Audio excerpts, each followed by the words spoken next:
ও আচ্ছা, তাহলে এই সেই চাঁদাবাজ যাকে ঢাকা থেকে ভাড়া করে নিয়ে আসা হয়েছে। আপনি ভুল বুঝতেছেন, মানে চাঁদাবাজ হতে যাবো কেন? আমি হচ্ছে সাকিবের বন্ধু, ধরতে পারেন ওদের পরিবারের আরেকটি সন্তান।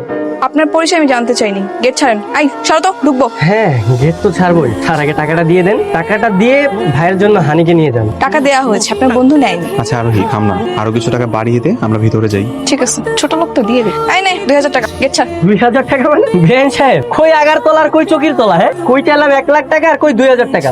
বেন সাহেব মনে হয় অঙ্ক শেখেন। এক্সকিউজ মি, আপনি কি ছাগল? কখনো দেখছেন গ্রামের বিয়েতে কখনো 1 লাখ টাকা দেয় গেটে? এই যে বেন সাহেব, খুব ভালো করেই জানি এই বিয়েতে না কোটি কোটি টাকার লেনদেন চলছে, আর 1 লাখ টাকা এটা তোমার তো সামান্য ব্যাপার। সোনামণি, সুন্দরভাবে টাকাটা দিয়ে মিষ্টি মুখ করে ভেতরে। দিব না। বাহ বাহ বাহ বাহ বাহ, শান্ত ভাই কিন্তু খুব সুন্দর করে কথা বলে আর হ্যান্ডসাম। আচ্ছা দেরি করছো কেন, দিয়ে দাও, সমস্যা কোথায়?